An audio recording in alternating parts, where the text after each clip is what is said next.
अटल जी कहते थे कि आपके घर पर कोई कूड़ा फेंके तो आप स्वयं साफ कर दो। मोदी जी की, राजनाथ जी की पीढ़ी कहती है कि आपके घर पे कूड़ा फेंके तो आप उससे ही साफ कराओ। और मुख्यमंत्री जी की पीढ़ी कहती है कि आपके घर पर कोई कूड़ा फेंके तो आप कूड़े को भी साफ करो।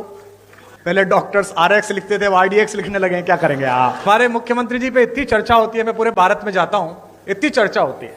लोग कहते हैं कि वे तो संत हैं, वे तो पीठाधीश्वर हैं और शासन, और हमारे यहाँ जो घटनाएं होती रहती हैं, अपराध मुक्त जो प्रदेश हुआ। तो मैंने लोगों से कहा कि देखो, संतों का काम ही होता है। दो प्रकार के संत हैं। एक संत वो हैं जिनसे सज्जन व्यक्ति मिलता है और मिलते ही मोक्ष को प्राप्त करता है। एक हमारे महाराज जी हैं, दुष्ट व्यक्ति दिखता है, मिलता है और फिर मोक्ष को प्राप्त करता है। दोनों प्रकार से साधन संपन्न है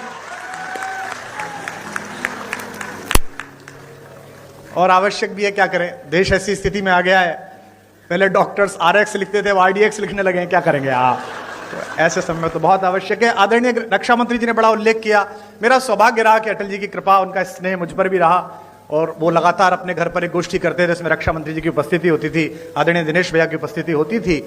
तो पार्टी के सभी लोग बैठे हुए हैं आज यहाँ पर, बहुधा पार्टी के ही लोग हैं। तो दो प्रकार, तीन प्रकार की पीढ़ियां पार्टी में आ गई हैं। अटल जी की पीढ़ी थी जिसमें आदरणीय अडवाणी जी, जोशी जी, वो एक पीढ़ी थी। फिर आदरणीय रक्षा मंत्री जी की, प्रधानमंत्री जी की एक पीढ़ी आई। अब एक तीसरी पीढ़ी हमारे यशस्वी मुख्यमंत्री जी की, देवेंद्र फडणवीस जी की। तीन पीढ़ियां लगातार काम कर रही हैं और तीनों के दृष्टिकोण में अंतर है। अटल जी कहते थे कि आपके घर पर कोई कूड़ा फेंके तो आप स्वयं साफ कर दो। मोदी जी की, राजनाथ जी की पीढ़ी कहती है कि आपके घर पे कूड़ा फेंके तो आप उससे ही साफ कराओ। और मुख्यमंत्री जी की पीढ़ी कहती है कि आपके घर पर कोई कूड़ा फेंके तो आप कूड़े को भी साफ करो।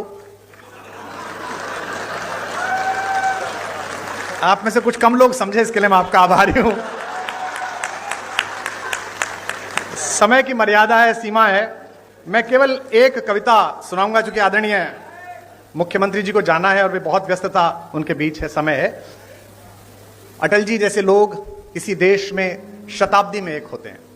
जैसा राजनाथ जी ने कहा, आदरणीय रक्षा मंत्री जी ने, कि पद बड़ा हो जाना महत्वपूर्ण नहीं है, कद बड़ा हो जाना महत्वपूर्ण है। और मैंने स्वयं देखा, हम लोग BA की पहली साल में पढ़ते थे।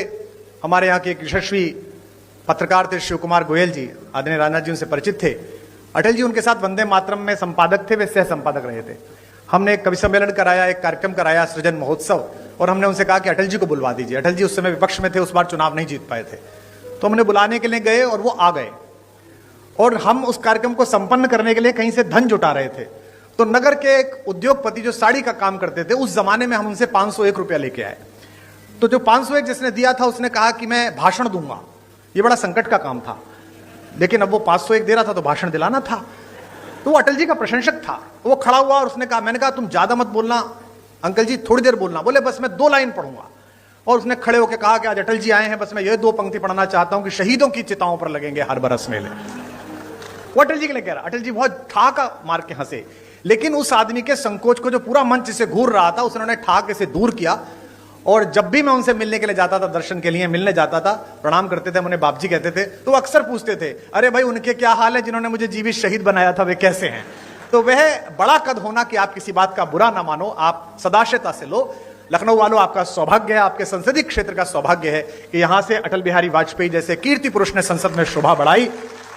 और आज मुझे अपनी तालियों के बीच यह कहने की अनुमति भी दें कि अगर एक राजनीतिक विचार का विश्वविद्यालय है अटल बिहारी वाजपेयी, तो इस समय भारतीय राजनीति में उनके सच्चे प्रतिनिधि आपके इस समय के सांसद हैं, जो उसके कुलपति हो सकते हैं, जो आदरणीय रक्षा मंत्री जी हैं। मैं एक कविता सुनाकर अपना स्थान लूंगा। आप बहुत दूर से आए हैं, मैं क्या करूं, घर जाऊं तुम्हारे? हाँ, मतलब हद हो गई। ऐसा ही बुलाने वाला ऐसे ही आने वाले। इतने बड़े बड़े भाषण सुनता हूं। आज बजट का भाषण में सुनना था मुख्यमंत्री जी का, बजट में ये हुआ, बजट में ये हुआ। मैं पूरा भाषण इस चक्कर में ही सुन गया कि इस बार बजट में हमने ब्रजेश पाठक को पैसे दिए कि कुमार विश्वास को दिया करो। लाइन ही नहीं आई वो वाली, बाकी सब आई, एक लाइन नहीं आई। उसके बाद मैंने बंद कर दिया। मैंने कहा अब खत्म है, अब चलो, अब जो मिलना ही नहीं है। 32-33 साल हो गए इसी क्रम को चलते हुए, छात्र राजनीति से लेकर आज तक ना मुझे मिला ना उसने दिया। तो अब जितना मिल रहा है बेटा, ये लाल लभाव में मिल रहा है, जो भी मिल रहा है। हाँ, मैं एक कविता आपको सुना रहा हूं। आधी सदी बीत गई जीवन की और मैं कभी भी वैष्णो देवी नहीं गया था।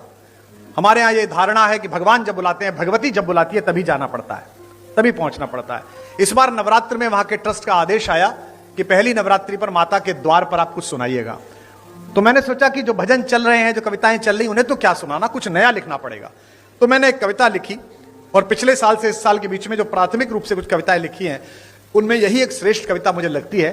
और यहां पर एक संत व्यक्तित्व भी मंच पर हैं जो संयोग से हमारे मुख्यमंत्री हैं, मैं उनको भी समर्पित करता हूं। आदरणीय रक्षा मंत्री जी और सभी यहां पर लोग बैठे हैं, उनको भी समर्पित करता हूं। पहली पंक्ति को आप पकड़ लेंगे, उससे गुनगुनाएंगे, गाएंगे तो मुझे अच्छा लगेगा। निवेदन करता हूं जो लोग मोबाइल रिकॉर्ड कर रहे हैं वो आराम से सुने तो ज्यादा बेहतर लगेगा। आपकी तालियां ही मेरा पारिश्रमिक है, इस बात का आप ध्यान रखें। कि भवानी, पहली पंक्ति आ रही है, इसे संभालिएगा। मैंने वहां द्वार पर बैठकर मां को क्या सुनाया कि भवानी सुन लो राम कहानी, भवानी सुन लो राम कहानी, भवानी सुन लो। जब तक आपकी आवाज नहीं आएगी, चाहे मुख्यमंत्री जी जाएं चाहे ना जाएं, यही लाइन चलेगी। भवानी सुन लो राम कहानी, भवानी सुन। रोज नई लगती है लेकिन है ये परम पुरानी। अगली पंक्ति जो समझ जाएंगे उनकी तालियां गूंजेंगी। रोज नई लगती है लेकिन है ये परम पुरानी, वही कहानी एक जो तुमने, वही कहानी एक जो तुमने दो जन्मों में मानी, भवानी सुन लो राम कहानी, भवानी सुन लो, भवानी सुन लो राम कहानी। इस कहानी में क्या है, जिस कहानी का समर्थन भी बहुत है और विरोध भी पर्याप्त हुआ, कि मात पिता का मान भाइयों के स्नेह का मानक। आपकी वाह मिले।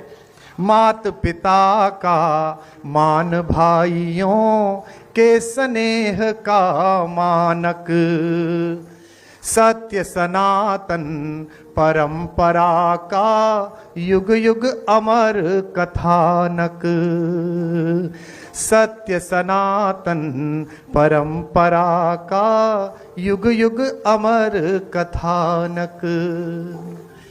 इसको गाकर धन्य हुई ऋषि वाल्मीकि की वाणी।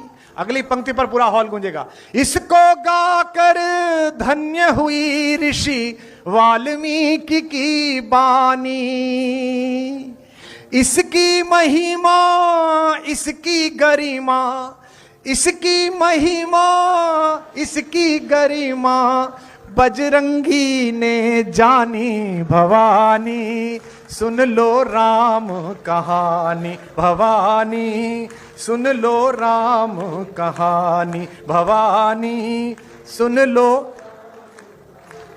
भवानी सुन लो। अपना कोई आदर नहीं है, कोई सम्मान नहीं है, किसका कौन इतना कविता का इतना आदर कहां से हो कि इतने महत्वपूर्ण लोग बैठे और अपना समय दें।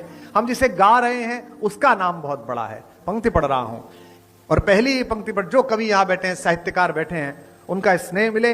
और भारतीय जनता पार्टी के लोग कितने भी गर्वित हो जाएं कि इतने राज्यों में सरकार है, केंद्र में 3 बार आ गई कि 4थी बार आएगी, हम तो ये मानते हैं कि जैसी भी पार्टी है, जो भी है, कवि के द्वारा चलाई गई है, कवि के परिश्रम से, उसके शब्दों से चली है। कि तुलसी तुलसी से, तुलसी तुलसी से पावन हो गए कथा यह गाकर, तुलसी तुलसी से पावन हो गए कथा यह गाकर। भाग्य बली हैं फिर भी खुद को कहें राम का चाकर, भाग्य बली हैं फिर भी खुद को कहे राम का चाकर। एक पंक्ति खास तौर पर सुन लीजिएगा। भाग्य बली हैं फिर भी खुद को कहे राम का चाकर। जब तक सब नहीं बजाओगे यही चल रही है। भाग्य बली हैं फिर भी खुद को कहे राम का चाकर। यह कोरी कल्पना नहीं है आगम निगम बखानी, यह कोरी कल्पना नहीं है, आगम निगम बख। लखनऊ में हाई कोर्ट की एक ब्रांच है। यह देश अद्भुत है। यहां राम हुए हैं या नहीं हुए हैं, इस बात का मुकदमा सुप्रीम कोर्ट में 30 साल चला। न्याय के देवता को न्याय के मंदिर में ही पुष्ट कराना पड़ा कि वे वहीं पैदा हुए जहां उनका मंदिर बना है। अद्भुत देश है। और विडंबना देखिए कि जब आखिरी चरण में मुकदमा था, उन्हीं दिनों रामनवमी की छुट्टी पड़ गई, तो सुप्रीम कोर्ट बंद हो गया। तो हमने मिलॉर्ड से फोन करके पूछा कि अगर नहीं हुए तो छुट्टी क्यों हुई थी, और छुट्टी हुई है तो हुए ही होंगे। तो मैं गोमती के तट पर पंक्ति पढ़ रहा हूं, राम हुए हैं नहीं हुए इसकी गवाही देने के लिए मैं एक पंक्ति लेकर आया हूं। यह कोरी कल्पना नहीं है, आगम निगम बखानी। अगली पंक्ति का गवाह अच्छा लगे तो उसकी लहरों के समान तालियां उठती देखूं।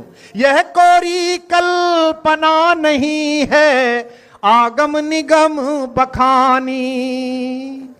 युग युग से इसका साक्षी है, युग युग से इसका साक्षी है, मां सरयू का पानी भवानी सुन लो नी, भवानी सुन लो, भवानी सुन लो। आपकी आवाज कम आ रही है। भवानी सुन, भवानी। अंतिम बंद इस कविता का पढ़ रहा हूं कि वंचित वनवासी गिरिवासी। देखिए, नया परिवर्तन होता है सोच में, संस्कार में। वर्षों से चली आई एक पद्धति बदलती है तो चीजें कसमसाती हैं। ये कसमसाहट का दौर है। यहां नए साल पर पहली बार ऐसा हो रहा है कि आगरा में जो एक कब्रिस्तान है सफेद रंग का, उसे देखने जाने की बजाय युवा ज्यादा मात्रा में आगरा की बजाय अयोध्या जी जा रहे हैं, वृंदावन जा रहे हैं। परिवर्तन हो रहा है। तो बदलते में देर लगेगी और तर्क का उत्तर दिया जा सकता है, कुतर्क का नहीं दिया जा सकता। जिनको लगता है कि धर्मनिरपेक्ष देश है, इसमें इतना राम क्यों, इतनी रामनवमी क्यों, धर्मनिरपेक्ष है तभी तो सब चल रहा है। अगर राम रिश्तेदार नहीं है, राम पूर्वज नहीं है, तो इतनी सारी क्रिसमस मन रही है, हम ही लोग मना रहे हैं। सेंटा क्लॉज कौन, हमारे फूफा जी थे, फिर भी मना रहे हैं ना, इतना अच्छा मना रहे हैं। तो देश में सभी का आदर है। तब कह रहा हूं, निवेदन करता हूं कि भवानी सुन लो, भवानी। कैसी कहानी है। वंचित वनवासी गिरिवासी, जिसमें बने सहायक। वंचित, हमारे संजय निषाद जी बैठे हैं, कम हंसा करो। हाँ, अभी वीडियो पे हंस दिए थे, कितना बुरा लगा है थोड़ा। लेकिन ये निषाद हैं, ये मुझसे जब भी मिलते हैं हाथ मिलाते हैं। मैं कहता हूं भाई आपसे हाथ नहीं मिला सकता, आप हमारे बॉस के मित्र के घर से हो, हम तो सेवक लोग हैं। हम लोग तो राम जी के चरणों की धूल के दास हैं। आपने तो उनसे भी वसूल करवा लिया था। तो अगर इस सरकार में वसूल है कर रहे हैं तो इसमें समस्या क्या है। राम जी की सरकार है तो निषाद वसूल कर रहा है, उसमें क्या है। पर मुझे यह पता नहीं था कि एक नाव पार कराने की इतनी बड़ी फीस देनी पड़ेगी कि एक आदमी को मंत्री बनाना पड़ेगा। बताइए कि वंचित वनवासी गिरिवासी, जिसमें बने सहायक।